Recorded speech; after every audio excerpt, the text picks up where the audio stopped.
എത്രയും സ്നേഹമുള്ള സഭാവിശ്വാസികളെ, എറണാകുളം അങ്കമാലി ബസിലിക്ക പള്ളിയിൽ നമ്മുടെ പ്രതിഷേധ പ്രാർത്ഥനായജ്ഞം ആരംഭിച്ചിട്ട് ഇന്നേക്ക് 7 ദിവസം ഏതാനും മണിക്കൂറുകൾക്കുള്ളിൽ പൂർത്തിയാകുകയാണ്.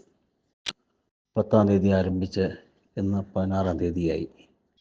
അടുത്ത 17, 18, 19 എന്നീ തീയതികളിൽ വളരെ പ്രധാനപ്പെട്ട ദിവസങ്ങളാണ് എന്നുള്ള കാര്യം നിങ്ങളെ പ്രത്യേകം ഓർമ്മിപ്പിക്കുന്നു. 17-ാം തീയതി നമ്മുടെ റോമിൽ പോയ പാമ്പ്ളാനിയും തട്ടിലും പുത്തുന്നാലും നിങ്ങൾക്ക് എല്ലാവർക്കും അറിയാമല്ലോ.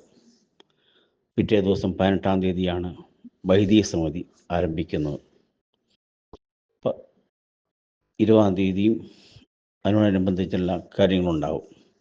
ഈ 3 ദിവസവും പ്രധാനപ്പെട്ട ദിവസങ്ങളായതുകൊണ്ട് നമ്മുടെ ബസിലിക്ക പള്ളിക്കകത്തും പുറത്തുമുള്ള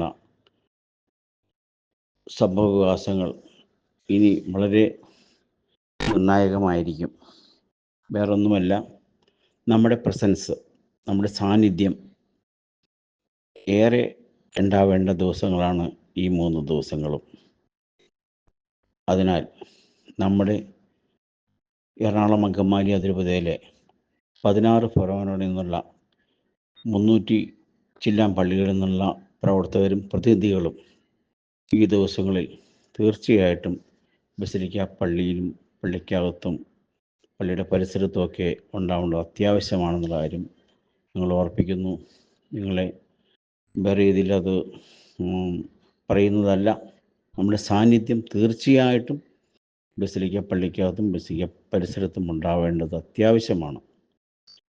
ഇത് നമ്മുടെ ഒരു ജീവൻ മരണ പോരാട്ടമായിട്ട് മാറ്റണം. പല ചർച്ചകൾക്കും പലരും വിളിക്കുന്നുണ്ടെന്ന് നാം അറിയുന്നുണ്ട്. എന്നിരുന്നാൽ പോലും തട്ടിൽ പിതാവ് അല്ലാതെ മറ്റൊരാളുടെ മുമ്പിലും നമ്മുടെ ചർച്ചകൾ ഇനി ഉണ്ടാവില്ല. ഇത് നമ്മുടെ ഒരു എല്ലാവരുടെയും ഏകകണ്ഠമായ തീരുമാനമാണ്. അതിനാൽ ഈ ദിവസങ്ങളെല്ലാവരും ബസിലിക്കയിൽ വന്ന് ഈ പ്രാർത്ഥന സമരത്തിൽ പങ്കെടുത്ത് ഇത് വൻ വിജയമാക്കി തീർക്കണമെന്ന് അപേക്ഷിക്കുന്നു. Joseph Ambalathinkal, executive member, one church one Qurbana movement.